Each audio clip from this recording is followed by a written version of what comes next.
Welcome to this edition of On Politics. I'm Dr. Eric Morrow at Tarleton State University, and we want to welcome you today to another interesting and engaging show that's looking at current issues that are happening locally in the region, around the state, and the country. And I want to encourage you to listen if you're not able to get the signal at 90.5 FM KTRL. You can also listen at tarletonradio.com, and we are available after the show with a recording on SoundCloud or wherever you download your podcast.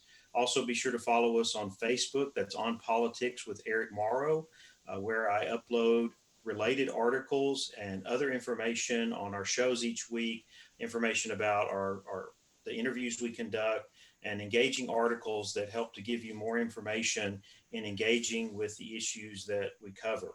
So today I am very glad to welcome Dr. Patrick Kelly, who is an associate professor of history at the University of Texas at San Antonio.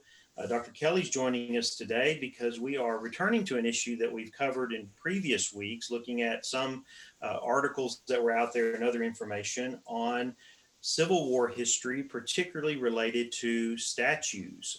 And as we know in our own area, this is a major issue. It's being covered in the media about what is happening in the city of Weatherford in Parker County related to the statue that is there. We've had protests, we've had votes, we've had meetings and discussions. We've seen all kinds of things that are happening with the statue that is on the courthouse property being the focal point.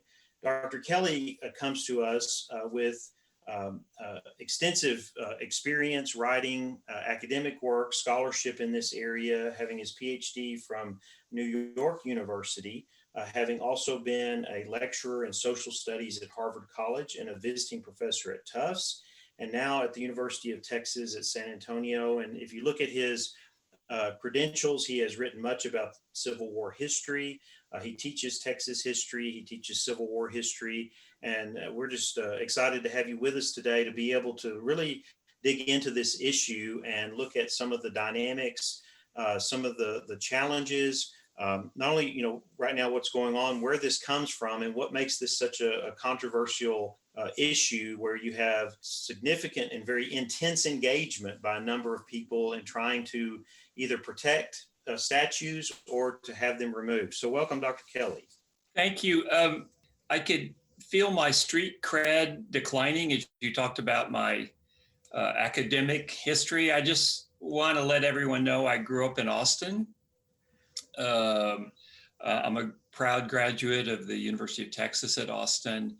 And as it so happens, I have a great that actually fought on the Confederate side during the Civil War. He died of strep throat in about 1862. So I'm not all East Coast coming down to tell Texans what to think. There you go.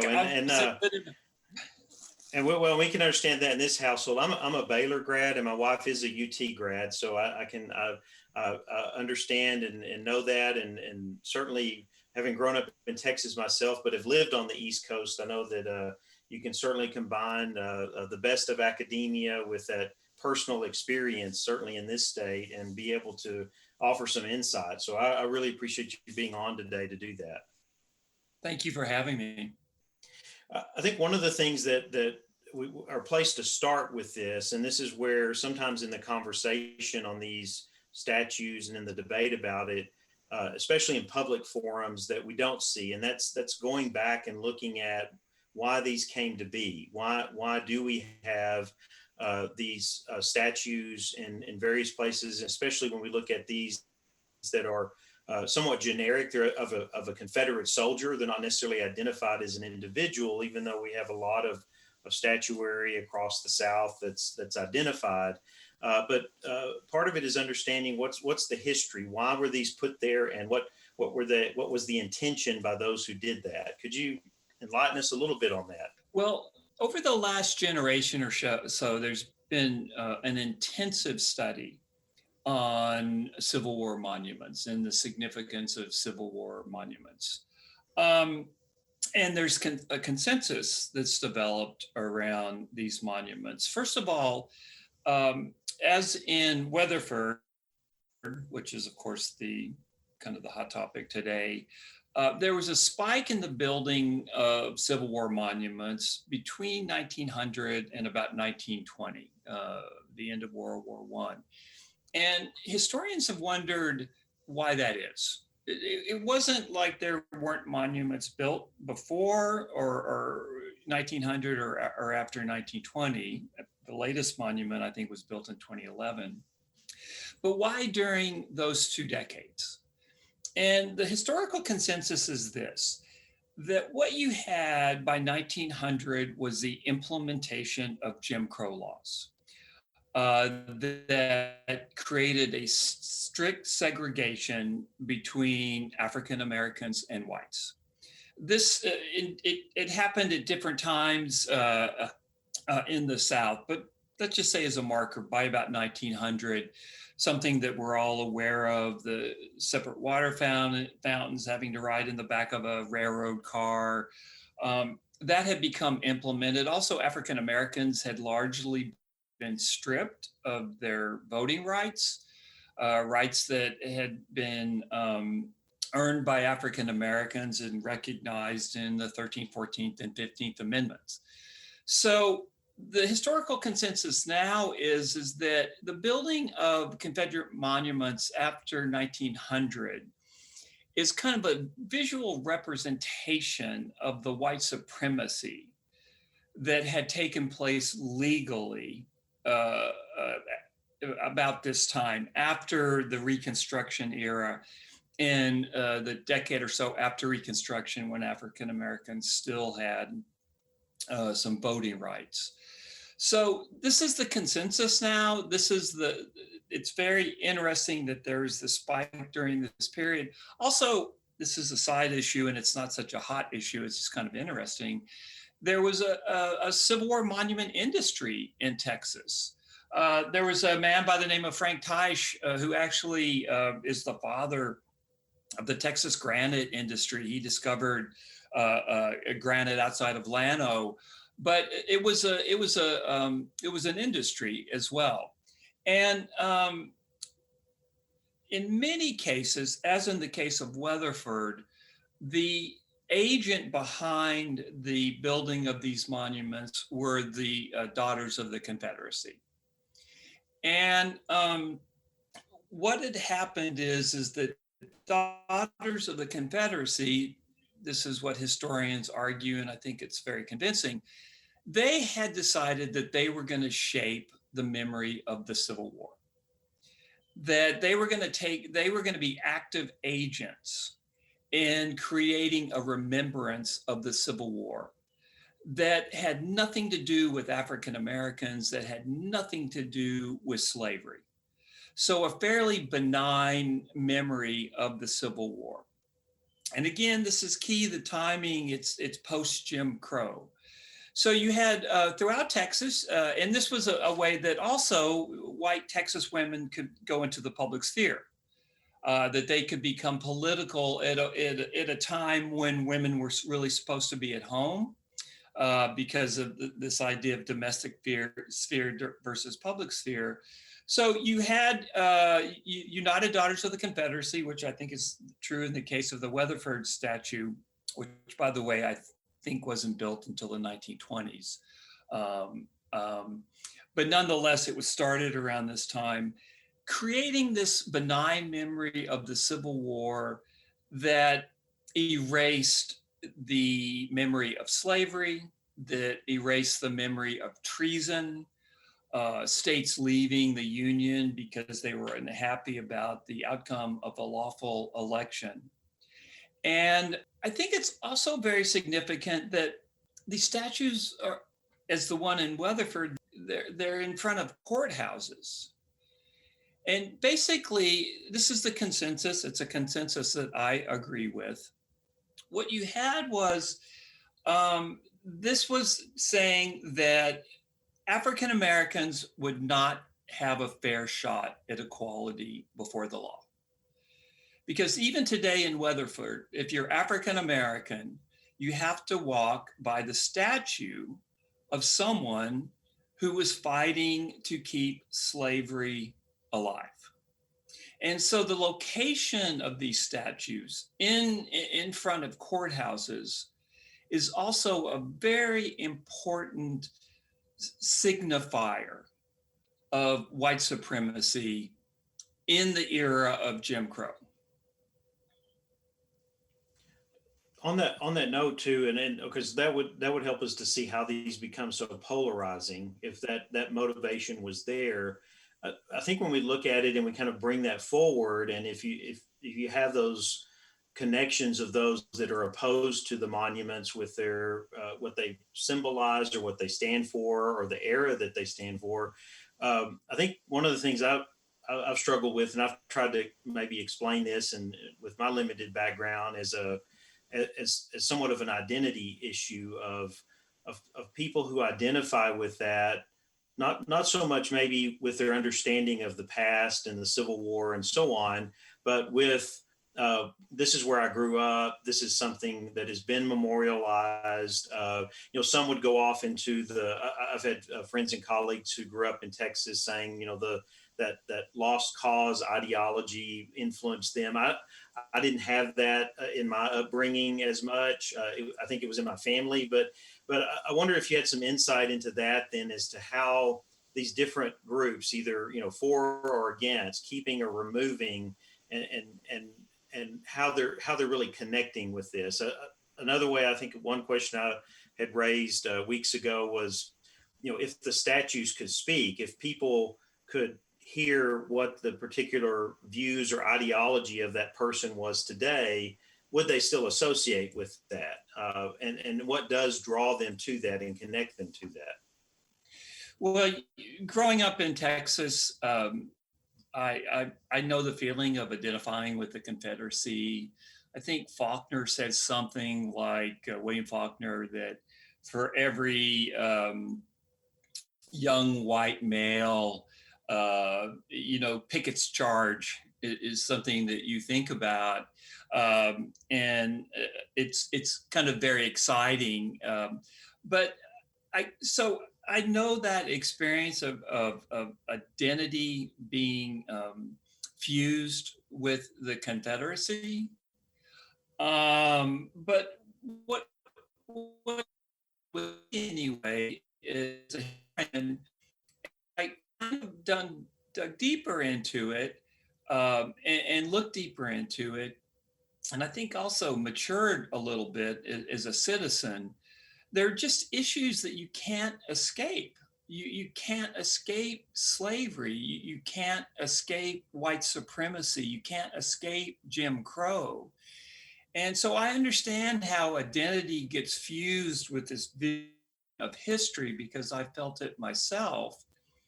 But at some point, I think as a society, we have to mature, we have to grow up, we have to be able to look the past in the eye. One of the things that's very interesting to me, and as a Civil War historian, you hear about this a lot, that by taking down the statues, you're taking away history, you're taking away memory. One of the things I want to stress, I mentioned it again earlier, what the Daughters of the Confederacy were trying to do, they were trying to shape a memory of the past. They were trying to shape a memory that erased slavery. And also they were very, very forward looking. During the same period that these statues are being built, they are they're writing textbooks that valorizes the Confederacy, textbooks that probably you and I were both affected by, although it would have been different, right? I was a kid in the 60s. There's a valorization of terror groups such as the KKK. And so when folks talk about memory, there was a shape. These statues are an attempt to shape memory. Memory is not just one thing, it can be shaped. One of the important aspects of these statues are, how do you shape a memory of the Confederacy? What is included in your memory? What is excluded? in the memory. And what's excluded in these statues, and it can't be said enough, are the horrors of slavery and the fact that the Confederacy was a revolt against an election that was a legal election. Can I just say one thing about the issue of whether or not the Civil War was about slavery? Do you mind? Oh, sure. Go right ahead, please. Please. So you often hear, and I read some of the articles about Weatherford, folks saying that the Civil War is not about slavery. Okay. I would just invite your listeners to go on the internet, or if you don't trust the internet, go to the state archives. And there's the Ordinance of Secession, February 2nd, 1861. It's the causes of secession. And it's the Texas Secession Convention explaining why it's leaving the Union. And what it says is that, and this is a document, you can go read it for yourself, that the US government was established exclusively by the white race for themselves and their posterity, and that the African race had no agency in this establishment. African Americans, it didn't say African Americans, it probably said Negroes, were rightfully, and this is where the quote begins, were rightfully held and regarded as an inferior independent race. The servitude of the African race is mutually beneficial to both bond and free, i.e. slave and free, and is abundantly authorized and justified by the experience of mankind and the revealed will of the Almighty Creator. So if you look at this Ordinance of Secession, it's all about fear of emancipation. It's just to say that Texas left the Union and that slavery was not central to Texas leaving the Union is like saying 2 + 2 = 84. Yes, definitely. And I cringe sometimes when I read those things in terms of people doing their research and kind of looking back at this and trying to understand that. And that also relates then to how this becomes such a political issue in that people don't understand some of those critical ideas, those things that shaped and influenced. So I go back with that to the Daughters of the Confederacy, and you mentioned about their own engagement in society, and this was something that they could do in the public realm. The statement in relation to memory, bringing that forward then, because this has become very political now, and this is a show on politics. So we want to bring the history in, but also look at it that way. When you read some of the articles, especially about the meeting of the Commissioners Court this past week, and you see political leaders being informed much more by how many phone calls they had from constituents, rather than looking at these kinds of critical issues. Where do you see some of the challenges going forward with this, since it has become very much a political issue in that way, and you don't have people engaging with this kind of intent and purpose for why the monuments were put there and what should be maybe guiding us, I think, in determining what should be done with them? Well, in preparation for this interview, I looked at the demography of Weatherford, and I think it's about 80% white, maybe 14% Latinx, as we say today, and I think maybe less than 5% African American. And so my guess is the county commissioners are sympathetic to the idea that the monument is a benign representation of history. And it seems to me they're not really sensitive to the white supremacist origins of the monuments. And so where do we go from here? I don't know. It's kind of a miracle that no one was killed last week with all the the guns that were in play. Thank God, Weatherford. It could have been really a symbol of hate. The Mhm. people of Weatherford are very, very lucky. Or maybe you can give them credit. Maybe they were disciplined in the use of their firearms. But where do we go? It's hard to say. I don't think we'll probably go anywhere anytime soon. I think demography will tell that much of Texas. I think I always tell my students the secret to Texas is diversity. How diverse Texas is. Weatherford seems a little less diverse, Mhm. and I don't think anything's going to happen anytime soon. I don't think the commissioners are going to have a conversion like St. Paul and fall off their horses. I think they're they'll be voted out of office. It seems pretty Right. clear to me. Um, so I don't see anything happening in Weatherford anytime soon. But it's sad because Weatherford looks like such a beautiful and historic town, and it's on the folks that are supporting the statue. They're just on the wrong side of history. Mhm. Well, in that regard as well, it's there's some challenges here because it's how do you how do you adapt? How do you change in an appropriate way? So there's been a lot of debate about what should be done with these statues and monuments. I gave the example a few weeks ago of looking at Stone Mountain, and one of the in Georgia, and one of the reasons that a state legislator said, look, it would cost us millions of dollars to change the facade of that mountain in any way. And so how do we interpret and frame this in the appropriate way? And I know historians have offered different views on this or debated on that. I was wondering if you had some thoughts on things like that, of where the part of the debate in Weatherford was, well, should it be moved to another public place? And then, of course, there was the concern that it might be damaged or defaced or something, or no, it needs to be moved to a private location. Do you have any thoughts on that in terms of what these represent and how they connect to an era and a period in the past, and helping to understand that or engage with that in some way going forward?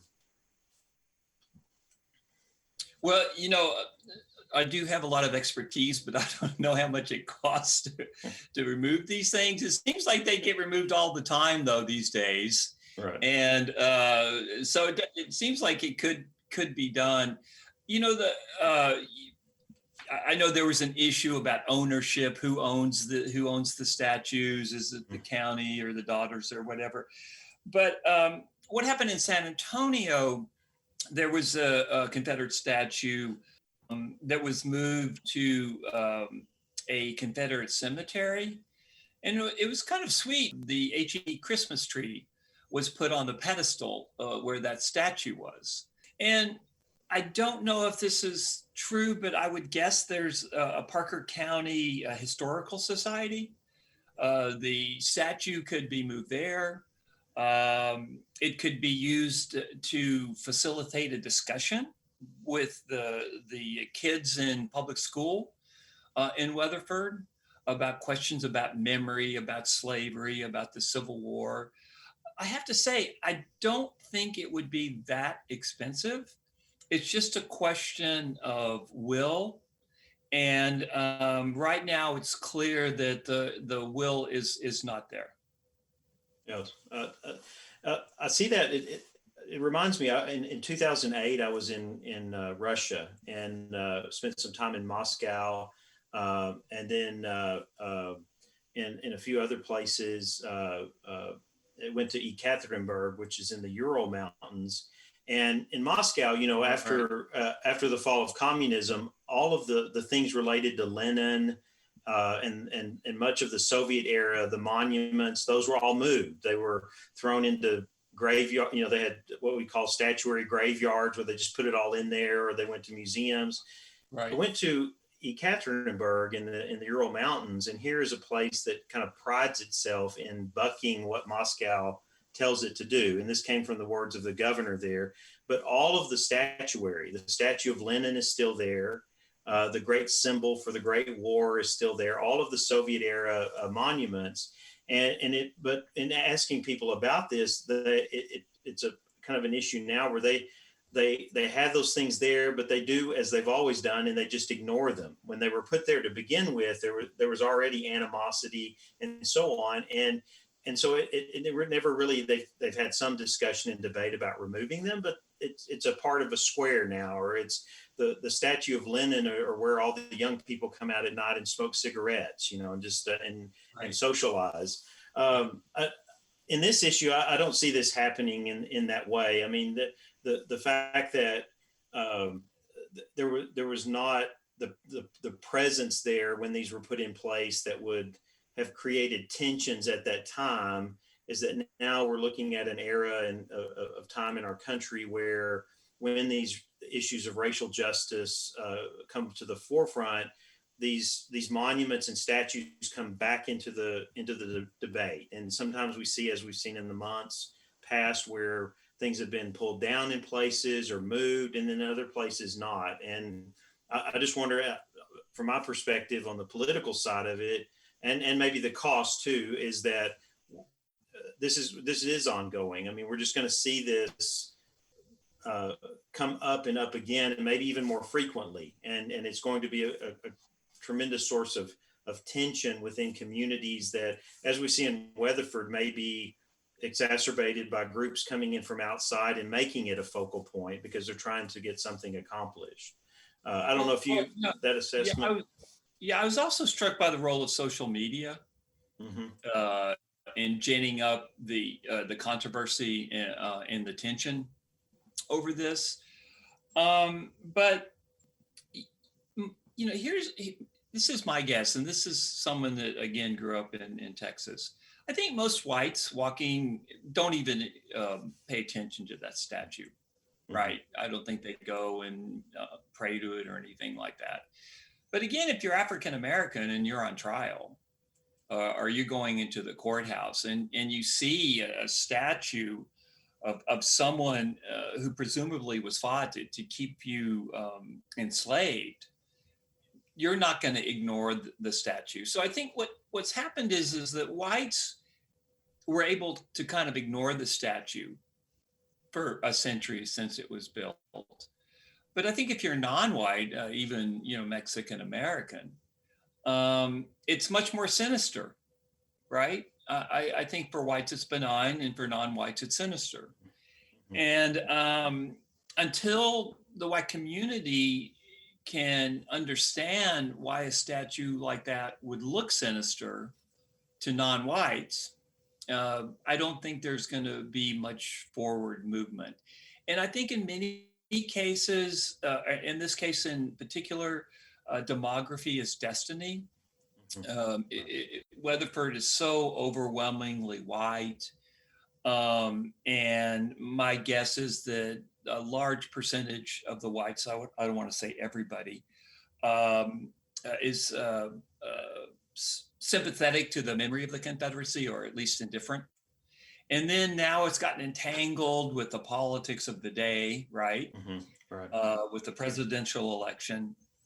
And so I think we're kind of at a loggerheads now, but we'll see, we'll see where we are 5 or 10 years from now. The statue will be removed. It's just a question of when. Right. And I think we've already seen some cases where demographic change has already happened in the state. And when you get people who are much more, or communities that are much more reflective of diversity, these issues do some things move forward. And we're certainly, that change, it's just amazing. We're working on a policy textbook for Texas, and it's just looking at demographic issues. It's just amazing the impact that it's having and that it will. Well, I want to thank you for joining us today. I mean, this is your insight and your background and looking at the history of this is very helpful. And I think it'll be helpful to our listeners in understanding the different facets and complexity of this issue, as I don't think it's going away anytime soon. I think we're going to continue to see these kinds of issues. Kind of in closing here, where where do you see that is a kind of a, a, a ground for discussion about these issues that is beneficial to communities like this that may see this kind of debate and tension ongoing? Uh, Sometimes in the political forums, it becomes more of uh, about politics. You have constituents. You want to be reelected. You may not be as well versed in the history of this and understanding its impact, but we've got to have more engagement and discussion and conversations about this. And I don't know what experiences you may have had or have seen that encourage that in keeping within the rule of law, within respect for other people, for a forum in which ideas can be shared. But on this issue of monuments and statues, have you seen places where this has happened? Yeah, it's hard to find that kind of a neutral space, right? Certainly, the commissioners' meeting didn't seem like a neutral space. Um, I think if I don't think schools would be neutral. I think teachers would be heavily criticized by parents. Maybe churches, Mhm. the community churches. That might be really the only place that I could see where folks could talk to each other in kind of a sacred space, this political question and kind of a sacred space. Um, Other than that, we live in such polarized times um, that it's difficult to see where you could find just even neutral ground to talk about these issues. Mhm. But if ministers wanted to get involved, but this might even be too hot for ministers. They Mhm. may not want to touch it. People are pretty dug in. It seems like in Weatherford. So I'm not really very optimistic about dialogue right now. But if things kind of cool off in the country, maybe a year or two down the road, there might be spaces created for discussions about these issues. Well, very good. Well, thank you again, Dr. Kelly. We appreciate your time today and joining us here on Politics. And I will include a link on our Facebook page to the work that you've done. And so if others want to connect with that and learn more about this and other issues that you've researched, then they'll be able to do so. So thank you very much for joining us today. Thank you, and everybody stay safe. Well, we're going to take a quick break and we'll be right back for more on politics. Politics can be confusing, but On Politics with Eric Morrow has your back. Follow the show on Facebook. Search On Politics with Eric Morrow to stay up to date with the show and all the sources to follow right along.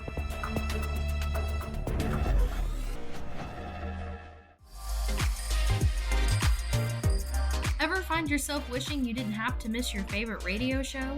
Well, wish no more because KTRL 90.5 FM is now streaming online. Tune in to catch your favorite broadcasts and shows live right at home from your computer or mobile device. To listen, please visit tarletonradio.com or click Listen Live at ktrl.fm. Part-time job, full-time hustle, all-time Shiro to all of us. You nurture, we listen. You teach, we thrive. You lift our spirits, but we've got to lay down the truth. It's time for you, our Shiro, to stretch for the stars. Start saving more for retirement now so you can feel prepared and live your life to the fullest. Get free tips to help boost your retirement savings now at aceyourretirement.org/Shiro. A message brought to you by AARP and the Ad Council. Welcome back to On Politics right here on KTRL 90.5 FM. And we want to thank again Dr. Patrick Kelly for joining us today. He is Associate Professor in the Department of History at the University of Texas at San Antonio. And as he said, growing up in Texas, and engaging with some of these issues, and now, of course, being a noted author and scholar in the area of Civil War. So I hope you found that very engaging and helpful, as I think, on my part, that this issue is going to be with us. And I did want to just offer my commentary a few weeks ago on this under the title, If the Statues Could Speak. I'd invite you to go back and listen to that on SoundCloud, but also to have someone of his caliber on the show to be able to go into the background, the history, the motivations behind putting some of these monuments in place, especially the one in Weatherford that has been such a point of focus and controversy. That's part of what we do here on Politics, is to bring you quality interviews with people who have given significant attention and engagement with these issues. And just to give you a preview, coming up in the weeks ahead, I am working to get interviews from a couple of policy centers and think tanks in Texas, looking ahead at the 2021 legislative session. So, of course, we all know the state budget will be up front and center in that session, but there's also other policy areas that we see that are developing, or issues that are going to be given attention. And I want to get the experts, the policy experts on this show, to give you more insight into some of the critical issues that they see will be coming forward in the next legislative session. Of course, we've got to get through an election coming up, which will impact the makeup of our state legislature, as well as Congress, as well as the White House. And so we'll be giving attention to that as well. In the last part of the show today, the second segment, I do want to give some attention to the passing of a civil rights icon and hero, John Lewis. This past week, we saw the memorial to him as he lay in state in the nation's capital, as well as the funeral service that was held.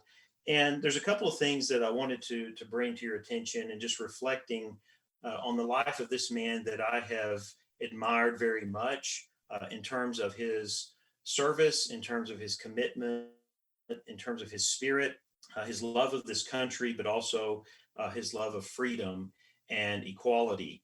And one of the things that tied to this very quickly is something in the recent past, and that was a few years ago.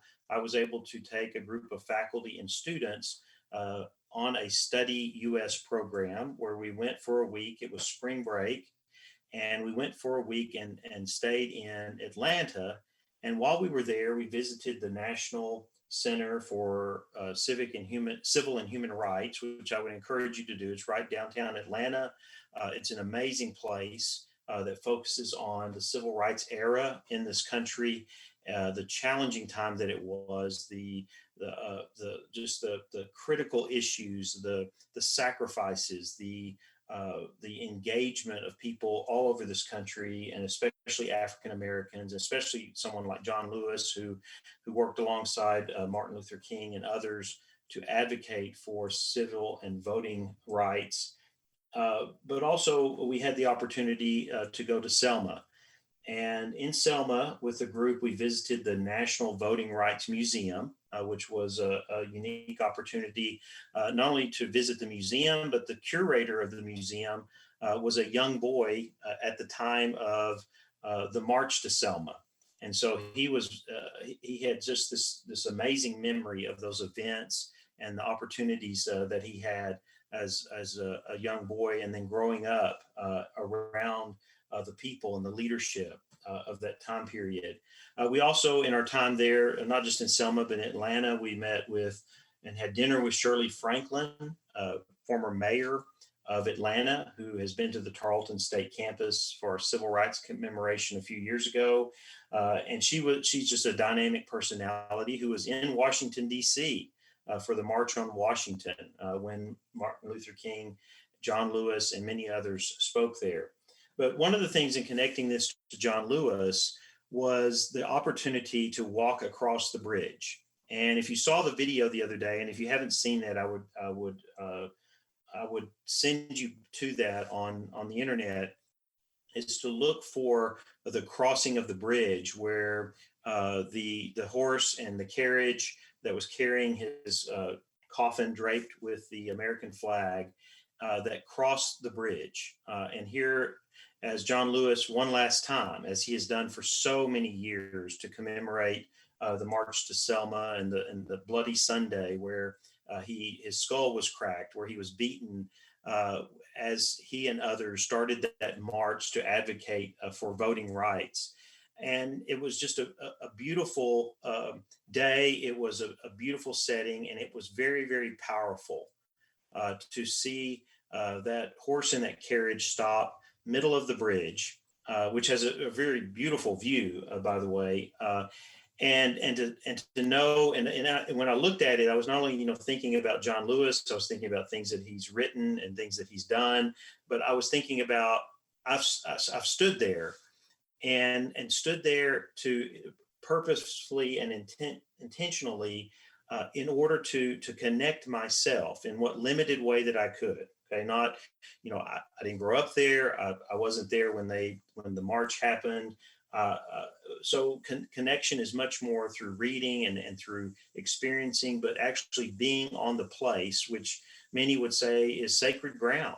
Here was a place where people stood up against oppression. People stood up against those who would say that they were not equal.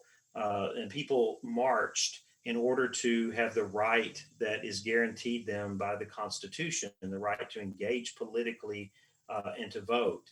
And so I encourage you to watch that video, especially if you've been there. But even so, it was a very, very unique moment in time. And it really took me back to that day that we were with those students. And after visiting the Voting Rights Museum, we drove across the bridge, and we parked, and we took that walk.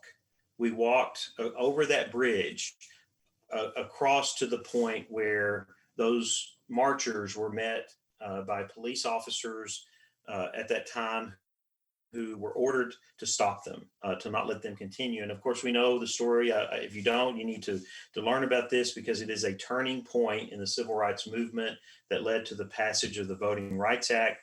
And that was when those people reacted nonviolently. They didn't fight back.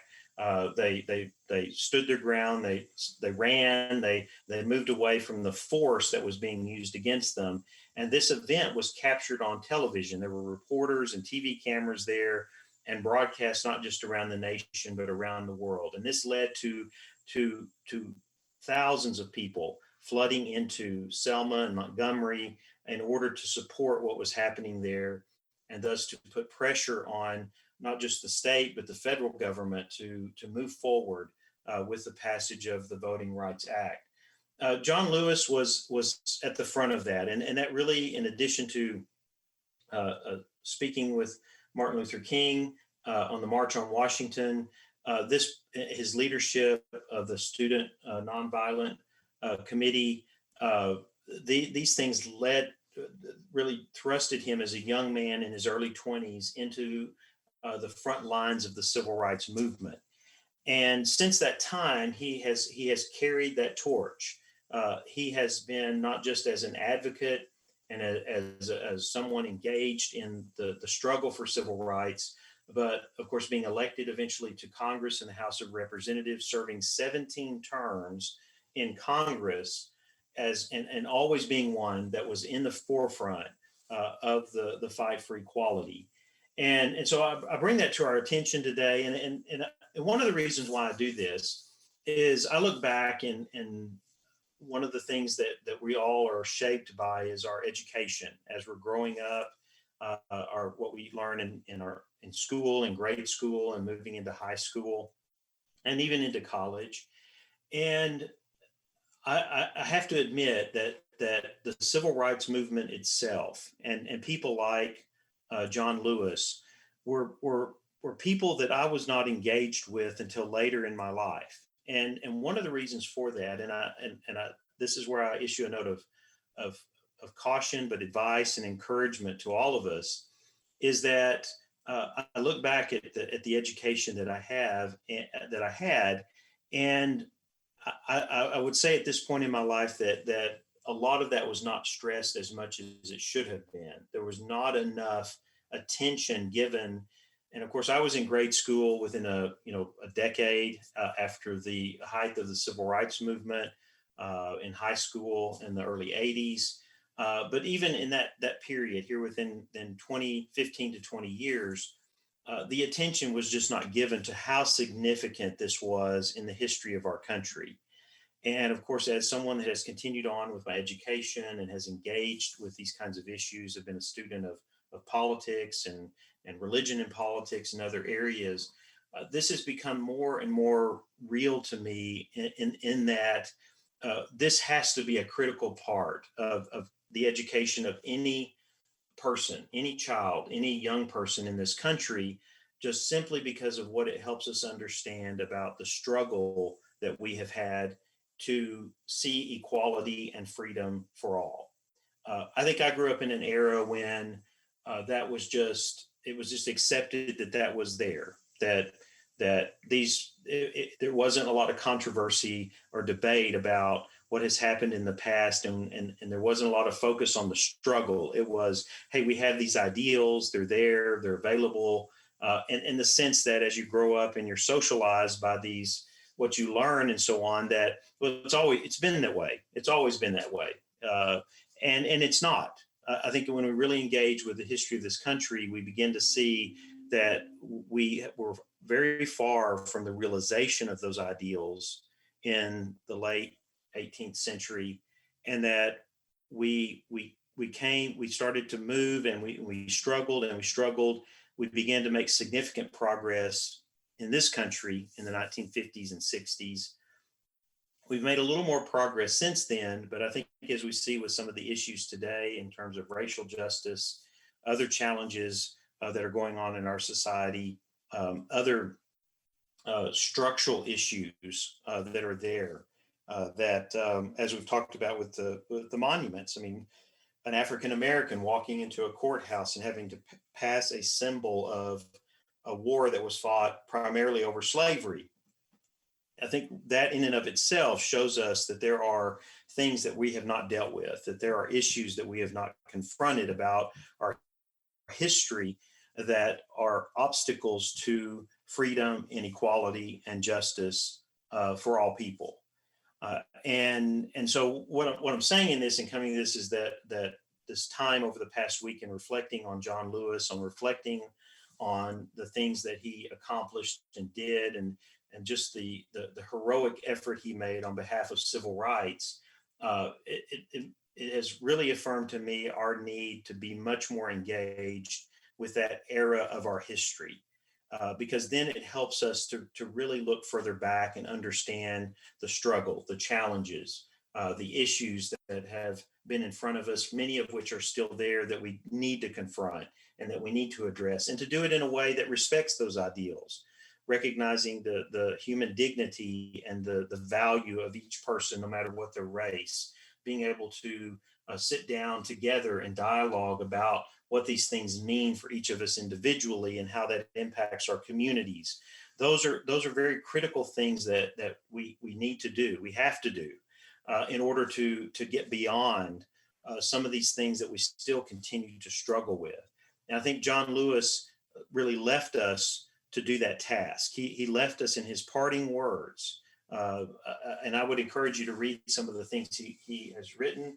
I'm in the process now of going back and reading one of his books that was published a few years ago that focuses on the lessons that he's learned and the things that he says that we all need in order to engage with these issues.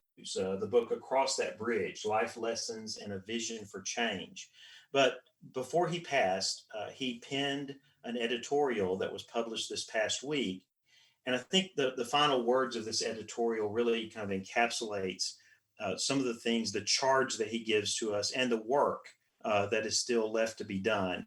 And so in the closing part of the show today, in honoring the memory of John Lewis and in recognizing his life and his work and his heroism, I want to read these words that he left us.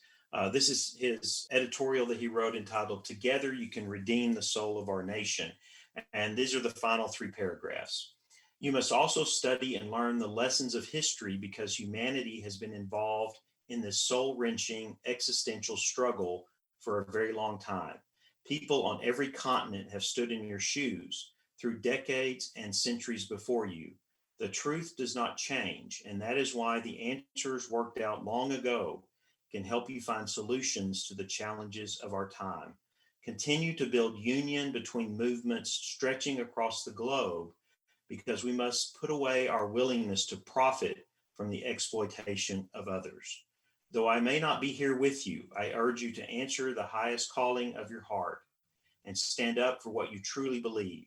In my life, I have done all I can do to demonstrate that the way of peace, the way of love and nonviolence is the more excellent way. Now it is your turn to let freedom ring.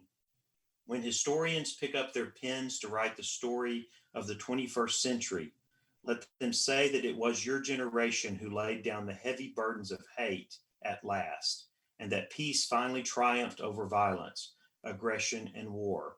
So I say to you, walk with the wind, brothers and sisters, and let the spirit of peace and the power of everlasting love be your guide. Thank you, John Lewis. That's all I have today on politics, and we invite you to join us right here noon on Sundays each week on 90.5 KTRL, that is 90.5 FM, tarletonradio.com, or listen after the show on SoundCloud or where you get your podcasts, and look and join us on Facebook for relevant articles and other information about our guests. Until next week, this is Eric Morrow with On Politics, and we'll look forward to being with you again soon. Thank you.